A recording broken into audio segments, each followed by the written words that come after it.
about I supposed to did this video earlier, but I messed up. But hey, let's talk about Lions moving on from Nate Sudfeld. They got rid of him. I was wondering when he didn't play Saturday versus the Steelers, would that just mean that he was going to make the team and they didn't want to risk injury and he was going to at least be QB3 or possibly QB2? And I guess it was just an opportunity for Hendon Hooker to show what he can do. And Hendon Hooker obviously showed what he can do, and he done enough to win the quarterback job. So they walked away saying, you know what? Hendon Hooker is probably good enough to be the quarterback of, for us as the backup quarterback. And that's why they set him when the game got out of reach. That should have been the telltale sign if we looking back at it. When the game got out of reach and they set Hendon Hooker and put Jake Fromm in, they seen everything they need to see and didn't want to risk him being injured. So Nate Sudfeld, don't understand how he made it to the league, to be honest. But being the backup quarterback is, kind of more than just being able to play quarterback. We seen what Teddy Bridgewater meant to this team last year. He was, instrumental in the growth of Jameis and Williams. We heard Jameis speak about it. And we heard about, what he done for Hendon Hooker. And they both was down there working with him in Miami. He's not a head coach of Miami Northwestern. And don't forget, he's somebody that know the offense already. So, if they need an emergency quarterback, they probably can plug and get him in there. But I don't think it shuts the door on them bringing in another quarterback, honestly. I know they probably want to carry two quarterbacks. But in today's league, I feel like you should carry three quarterbacks. So I feel like they should carry three quarterbacks. That's just my opinion on there. Because it's just too important not to have three good quarterbacks. Anything can happen. So, in my humble opinion, a lot of teams like to carry two.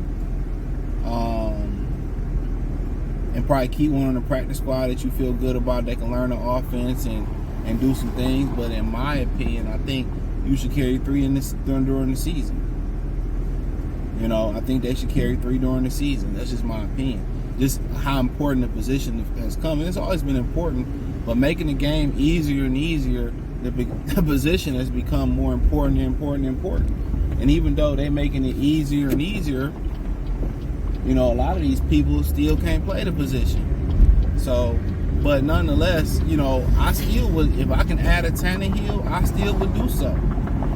And this ain't no shade towards him, but we ain't playing just for a division. We ain't playing just to make the playoffs at this point.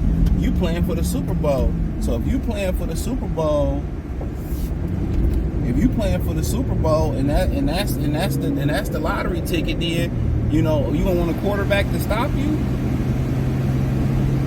I think not. You're not gonna want a quarterback to stop you from making the Super Bowl. Just my humble opinion on that.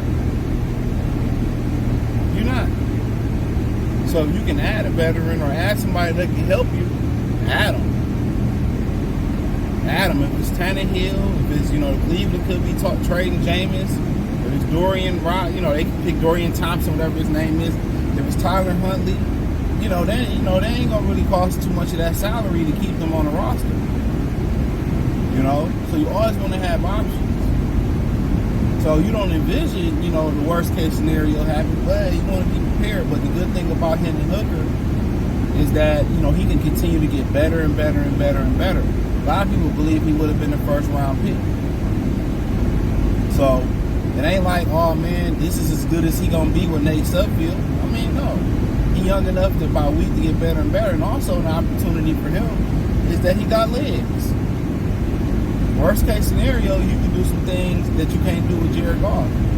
Design runs, roll outs, he can throw the ball downfield. So, and you gotta understand, he was battling a finger injury, most of the offseason. So it's about him building up his durability, man. But, a lot of potential behind Jared Goff. So it's just that he don't have the reps. When you got a run game that you can lean on, You know, that also helps because he's going to amplify that run game if you get in there. Because you got to respect his feet. You got to respect his feet. So, but yeah, I mean, I would still, if I can upgrade or get some help behind a particular guy, I'm going to do it. You know, and that's my humble opinion on it. You know, that's my humble opinion on it. But, yeah, Hooker seemed good, but, you know, getting them the reps during the week is going to be tough. You know, getting them reps. But I mean, you know, Sudfeld, you just looking like, you know, how is he even in the game? How is he like Tim Boyle? Like, how was he even in the league? What dirt they got on the NFL? He wasn't good in college. You got a guy like Dan Orlovsky. He trashed in the league and he trashed on TV. Like, whose daughter is he screwing out here? Dan Orlovsky be getting cooked on First Take. And his takes suck. Him and Mike Tannehill, like, how the hell did he ever run a team and was the president of the team or the GM? But Mike Tannehill is an absolute idiot. You can just listen to him talk for 5 minutes. He ain't all the way there. I see why the Jets wasn't shit under him. He's an absolute doofus. Officer Doofy. Like, dude is a complete dummy.